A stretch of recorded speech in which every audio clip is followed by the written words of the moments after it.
ikaze muri iki gitondo cyo kuri uyu wa gatatu, aha ni mu ntangiriro z'ukwezi gushya, aho magingo aya ari tariki ya mbere z'ukwa kane, aho ibintu bikomeje kugorana. Ni impinduka zikomeye cyane mu mujyi wa Uvira. Abazungu barafashwe. Ese abazungu bafite akahe gaciro mu bice AFC M23 abari kugenzura? Byagiye bigaragara mu ifatwa ry'umujyi wa Goma, mu gihe bafataga ibice bakabiha bamwe mu bakora muri Monusco, abandi bagahita babisubiza ingabo zindi, ndetse ukabona yuko ibi bitigeze bihagarara, bakomeje kugenda bakora udutero two kugira ngo bajujubye uyu mutwe cyangwa iri huriro rya AFC M23. Ni operation Karundura ikomeje gutegurwa na Colonel Nzenze n'ikikanze. Abandi bati ni ikibazo gikomeye cyane we nacyo mubo bakorana abishwe, ndetse akaba ashaka gukora amasuku bitewe n'uburyo ki yababaye ku buryo bukomeye cyane. Yaba bakoraga mu biro bye bose bishwe n'igitero cyabereye hariya Rubaya mining, ndetse akaba akomeje operation zitandukanye ndetse misi ikomeye cyane akaba amaze kugenda ayigeraho. Ni mu nkundi rero tureba umutekano uko ahagaze mu mujyi wa Goma, turebe imirwano mu bice bigiye bitandukanye byo muri Nord Kivu, tunsimbukire muri Sud Kivu, turebe situation uko ihagaze muri zone ya Minembwe, ndetse turebe kuri Plaine d'Arzizi, ndetse tugarukeho ku bikomeje kugenda bivugwa ko leta y'u Burundi yaba yatangiye kugira ubwoba, ndetse bakomeje kugenda abatangaza amagambo akomeye. Ni mu nkundi rero tuze turebe akantu ku kandi, turi bwakira umuroko w'infoma aduhido nido y'ibikomeje kuba ndetse n'ibikomeje kugenda bigaragara. Ni mu nyemere rero, ni iminota mike cyane mbere y'uko mujya mu kazi, turebe uko situation ihagaze. Reka mbashimire, mbifuriza amahoro y'Imana, mukomeza kunyihangana mu kibazo cy'uburwayi haba mwijwe, ariko ntabwo update zaboneka ngo ndeke kuzibaha. Reka tubashimire nyine, tubifuriza amahoro y'Imana, ndetse nawe mushya nta kintu usabwa uretse gukanda like na subscribe nimba utarakanda kuri subscribe. Reka rero tuze turebe uko byifashe, ndetse turebe akantu ku kandi kuri Frontline. Ngiye muri kumva kandi tugiye gukomezanya. Ndi Damien Umugisha, ku murongo wa telefone turi kumwe na Bwana Bizima, umuroko wacu Foma musanzwe mumenyereye. Reka tumwakire. Bwana Bizima, waramutse neza? Igitondo cyiza. Igitondo cyiza kuri twese. Inaha gripe zimeze nabi, sinzi nimba muri ibyo bice naho byara bimeze gutyo, nawe njya numva ukorora ku rwego rwo hejuru. Bimeze nabi cyane rwose, ubona ko ari nk'icyorezo cyacu cyagihumanyije cyo muri Afrika. Yes, ni ikibazo gikomeye cyane, ariko mbere y'uko wenda dutangira, biravugwa yuko batayo 3 zamaze gupangwa ziri Kisangani, zihagarariwe na Jacques Charigonza. Uyu ni umuvugizi w'igisirikare wungirije cya FARDC, aho bivuga ko baje gukora operation yo kwirukana FDLR. Ibi nubwo biri kuba, ariko biravuga ko umujyi wa Goma ukomeje gukorwamo amasuku, ndetse bakaba bafashe bamwe mu bakomeje gushaka guhirika ubutegetsi bwa AFC M23. Bwana Bizima, ndashaka ko umpa ido nido ya operation zikomeje kugenda zikorwa, ndetse n'impinduramatwara ya AFC M23, aho bamwe bari batangiye kwikanga ati AFC M23 ese igiye kubabaza abaturage, igiye kugenda gute, ibintu yakoreye ko ibisize. Ndashaka ko ido nido muri iki gitondo, nk'uko unyandikiye umbwira yuko ibintu byamaze guhinduka. Bwana Bizima. Ego, ikiriho nuko operation ziri gukorwa cyane ku ruhande rwa M23 ari nyinshi. Hari izo ku butaka ziri mu bice byinshi cyane muri Nord Kivu, hari hiswe ngo barahataye cyangwa se bavuyemo.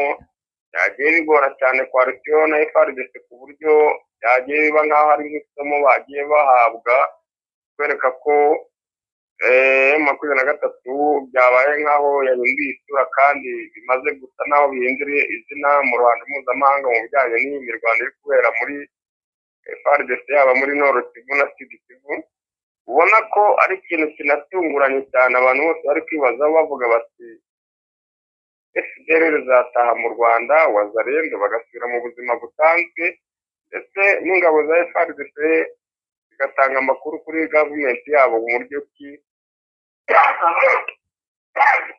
habaye ikintu gikomeye bashobora gukora bijyanye na situasiyo iri muri ibi bice. Ubona ko M23 nyuma yaho batangarije ko bavuye mu bice bitandukanye, bisa naho yahinduye isura kandi habayeho ubwenge bukomeye bw'imirwano n'intambara uruhande rwa M23, kuko byagiye bitungurana cyane. Ubona ko mu bice byose, yaba muri Ruberu, haba muri za Kazinga, haba muri kiriya gice cya Warikare ndetse na Karehe, ibintu byagiye bisa naho bihindura isura mu bijyanye n'uburyo FARDC na coalition bose barimo baza bakava ibice bitandukanye, bumva ko byavuyemo M23, ariko hagiye basa naho bahahurira n'uruva gusenya, bikwereka ko M23 ifite operasiyo zitandukanye cyane, ndetse harimo ubwenge bwinshi n'amarenga iri gukoresha ashobora kuba yayiha intsinzi n'ibigwi bidasanzwe mu bijyanye na operasiyo ziri gukorwa muri iki. Yes, bwana Bizima, rero ndagira ngo tuhe idonido yo kuri frontline uko byifashe, uburyo position zihagaze nyuma y'uko n'ubundi Colonel Nzenze akomeje operasiyo zikomeye, aho akomeje kugenda avumbura umwanzi mu bice bigiye bitandukanye. Biravugwa yuko muri uwo mujyi wa Goma, aho ni muri Nord Kivu, n'ubundi havumbuwe abakoraga mu muryango wigenga wita ku bagize ihungabana, ni ihungabana, bano bamadamu bagiye bagira ihungabana bitewe n'imirwano, muri uku kubafata ku ngufu ndetse n'ibindi bigiye bitandukanye, aho ari umuryango witaga kuri abo bamama cyangwa abakobwa abahuye n'iryo hungabana. Bivugwa yuko bakoranaga bya hafi na leta y'i Kinshasa. Uno muryango ukaba warashinzwe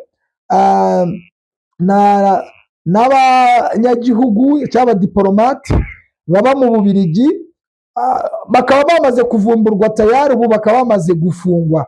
Iyi operasiyo ikaba yarabaye n'ubundi ku munsi w'ejo, ndetse biragaragaza ko AFC M23 ifite akazi gakomeye, bitewe n'uko bivugwa ko muri bino bice AFC ikoreramo birimo abagambanyi bo ku rwego rwo hejuru ndetse batanoroshye, ariko ukabona yuko bakomeje kugenda babavumbura ku buryo bukomeye. Bwana Bizima, rero wenda reka ibyo tube tubishyize ku ruhande, tujye kuri frontline uduhe idonido y'uburyo ku mirongo y'imbere y'urugamba byifashe saa iyi ngiyi.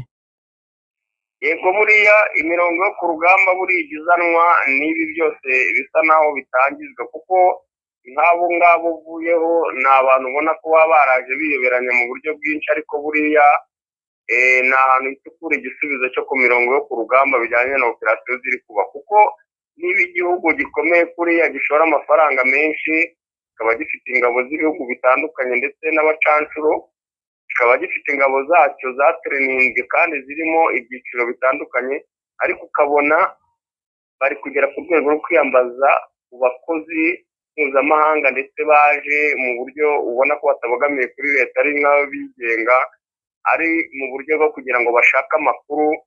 Nuko bigaragara ko byanze bikunze intambara ijyanye na operasiyo zo ku butaka mu bijyanye n'igisirikare bisa naho byabaye nk'aho byanga, kuko ni ikintu gitunguranye kumva ko umutwe bita ko ari inyeshyamba ubasha gutakaza ibice, ariko mu buryo wabashije kubyigarurira nta maraso utakaje, ugasanga ubivuyemo mu masegonda. Icyo ni ikigaragaza intege nkeya cyane ku ruhande rwawe bwite, nk'umuntu uba usa naho yahawe kado iri muri urwo rwego. Rero abangaba bari gukoresha ni nko kuyoberwa cyangwa gushoberwa wabuze aho ufata abantu, ku buryo ubona ko byaguha intsinzi. Rero ni ikiri ku mirongo yo ku rugamba, ni ingaruka z'ibi byose. Ubona ko ari igihugu gikomeje kugorwa cyane na operasiyo ziri kubera ku butaka, cyane bijyanye n'uko ubona ko M23 yaba muri Nord Kivu yaba muri Sud Kivu, uho hazamo twirwanaho mu gice cya Minembwe, ubona ko ari operasiyo zo ku butaka zibagora cyane, nawe wibaza impamvu operasiyo imara ukwezi ikorwa na drone mu gice cya Minembwe, mu buryo ubona ko bakubwira ngo ku butaka nta birometero bafashe cyangwa uduce runaka bigaruriye, bijyanye n'uko ubona ko ku butaka bazi ko nta cyizere bifitiye bibagora. Rero gukoresha drone ni igisubizo cyo kuba bavuga bati nta kindi cyashobora bari abantu basa naho bananiranye. Rero buriya mu bijyanye n'abareba kure na operasiyo ziri kubera muri iki gihugu, ni uko ubona ko FRDC izagorwa cyane na operasiyo zose zibaho ku butaka ku ruhande rwa M23. Tugiye mu bice bya Nord Kivu, twakwerekera mu gice cya Karehe muri ate bita Rumbishi, ni Karehe usa n'uwerekeza za Butembo. Rumbishi ni igice ubona ko koalisiyo iri mu gice cya Gatoyi na za Remeka, hariya za Ngururu, ubona ko hamaze igihe operasiyo zikomeye cyane ku ruhande rwa M23, bisa naho byagoranye cyane. Ni umurongo umwe n'iki gice cya Rumbishi, ubona ko koalisiyo z'iyo ni zimwe, ni Wazalendo na FDLR cyane bagwiriyeyo. Ubona ko FRDC izamo ari nka sapoti, yaba abanyangora bazamo hano nka sapoti, ntabwo aba ari bo benshi cyane, ndetse n'abacanshuro si bo benshi, ahubwo ubona ko iyi ari koalisiyo cyane igizwe na FDLR na Wazalendo, kuko aka ni agace babayemo mu mateka ya FDLR. Yaba ari umuntu watashye mu gihugu cy'u Rwanda, mwagiye mubyumva mu buhamya batangaga iyo babaga bavuye inaha bageze iwabo, bakubwiraga ko Gatoyi ndetse n'ibi bice bya Rumbishi na Butembo ari amateka ajyanye n'ubuzima bwabo bukomeye, bijyanye n'uko ari igice ubona ko kubona ibyo kurya biborohera cyane, kuko hari ibiba bisa naho ari Imana yabimejeje ku buryo bashobora no kumara n'imyaka 20 barya batahinze. Rero ikibazo kiri hano ni uburyo ubona ko M23 aho imaze kumenyera ko ari ibirindiro byabo by'iteka, iri gukora operasiyo zikomeye cyane nka Rumbishi.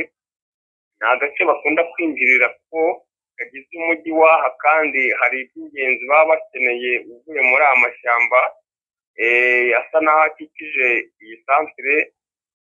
Ubona ko bahora bakora operasiyo nyinshi zo kugira ngo bagabe ibitero hano mu buryo bwo kwigarurira aka gace, ariko byananiranye cyane kuko hari pozisiyo ya M23 ikomeye cyane, ubona ko isa n'ifite umurongo ugenda ugahura n'igice bita Kamatare, Ubugingungu, ndetse ugafata mu nce za Nyamitabo werekeza za Gatoyi. Ni ibintu ubona ko bubakitse mu bijyanye n'ubwirinzi cyane, ndetse n'imbaraga kuri M23, mu buryo ubona ko iki gice cya Masisi baba banga ko basa n'abakigarukaho inyuma, bagakomeza nk'ababinjiza mu gice cya Pinga, ndetse ubona ko mu ntego za M23 ibi bice ishobora kuba ibasha kugenzura umutekano wabo bijyanye n'imbaraga iri gukoresha muri iki gihe. Ubona ko koalisiyo isa naho iri gusa naho yisenya bijyanye n'ibiri kuba muri iki gihe. Yes, bwana Bizima, rero ndagira ngo wenda turebe impinduka zabaye kuva umuhanda wa hariya Plaine des Ruzizi Bukavu Uvira wafungurwa. Hari impinduka zaba zabaye kugeza ubu, urujya n'uruza rwakomeje. Alo?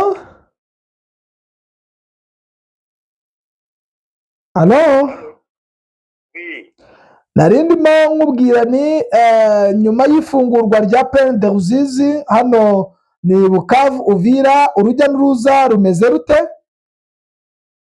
Urujya n'uruza ni ikintu kidasanzwe, gusa haracyari nk'ikikango cyane, kuko ubona ko hari abaturage benshi bari muri Bukavu badasanzwe bajya Uvira, bari basa naho babiretse, bavuga batese bakwinjira mu mujyi wa Uvira bakavuga ngo imipaka irafunzwe, cyane cyane ko ari agace karimo ubugenzuzi buvangavanze bw'ingabo zitandukanye, harimo Abatanzaniya, Abarundi, Abanyangora, Wazalendo.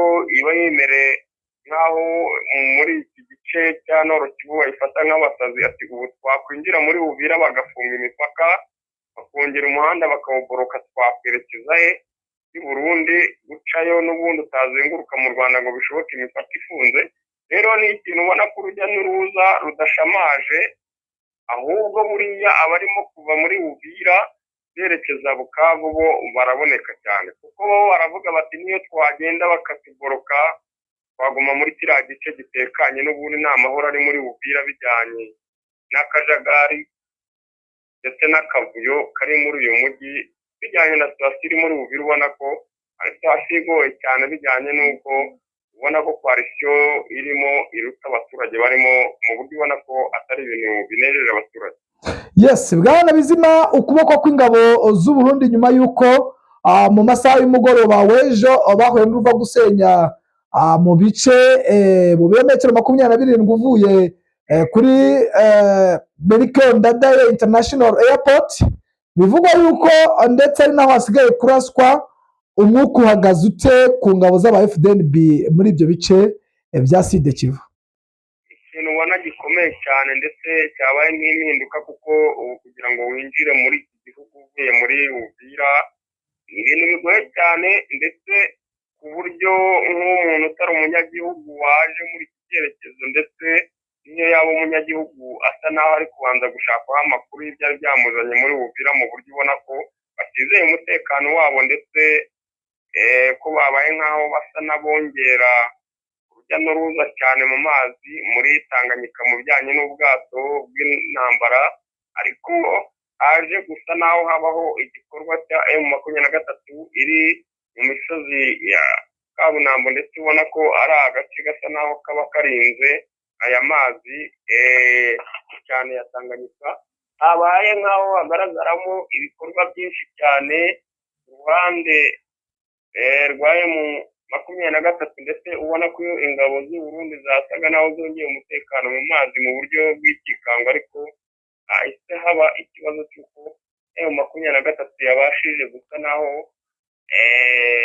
igicamunsi cy'ejo bwije cyane yabashije gusa naho irasa ku mato menshi, habaho ikikango, amato nasubira mu cyerekezo yari aturutsemo cy'Ubujumbura, ndetse ubona ko basa naho bakangaranye ku buryo nta muvuma yayo yongeye kugaragara muri ibi bice bisatira, ariko ni ikigaragaza ko hari ikikango cyabayeho kivuye ku byababayeho ku munsi w'ejo, ndetse ubona ko na n'ubu batarashyira umutima mu nda ko biteguye ko hari ibindi bikorwa bibi cyane ndetse by'ingaruka zababaho mu bijyanye n'uko ubona ko M23 ikirere cyo muri Sud Kivu bisa naho kigenzura cyane, kandi bafite inyamyi cyane n'ikibazo n'ubwoba bukomeye cyane muri uyu mujyi wa Bujumbura. Yes, Bwana Bizima, rero sinzi nimba mu Minembwe hari amakuru yaho ufite muri iki gitondo cya kare? Mu Minembwe ikiriho nuko ikimaze kugaragaraho mu rukerera cyane rw'aya masaha, nuko abashije gusa naho humvikana drone z'ubutasi zasaga naho zishaka gukurura neza amashusho yagaragaza yenda icyerekezo cy'abakirimo pozisiyo za M23 zirwaneho n'abaturage aho berekeye, ariko akaba nta n'imwe irabasha gusa naho irasa muri ibi bice cyane kuri aya masaha tuvuganiyeho, ariko ubona ko byanze bikunze ubu hagiye kubaho igikorwa cyo kuvuga ngo mpanguhe, bijyanye n'uko ubona ko bihanije cyane iki gice cya Bujumbura gihagurukiraho drone ziza kwangiza ibikorwa remezo abaturage, ndetse n'iyi koalisiyo ya M23 iri muri ibi bice ubona ko bayizengereje cyane mu bijyanye na drone, ahubwo ukaba ubona ko umwanya wo gushaka ubwirinzi muri iki gice cya Minembwe cyo guhagarika izi drone, ahubwo nabo bafashe umwanzuro w'uko hashobora kuzajya haba cyo kuba bohereza nabo bakohererezwa, kandi ubona ko bishobora kuza gusa naho bihagarika ibi bikorwa byari bisa naho bibabaje cyane, ndetse byari bimaze gusa naho bizengereza M23 ndetse na twirwanaho mu buryo bwo kurengera abaturage bo muri Minembwe. Yes, Bwana Bizima, rero reka tukwifurize kugubwa neza muri iki gitondo. Urakoze cyane nawe. Namwe bakunzi ba Kigali Lion News, nimunkundire mbashimire mbifuriza amahoro y'Imana, murakarama, ciao, Imana ikomeze ibane namwe.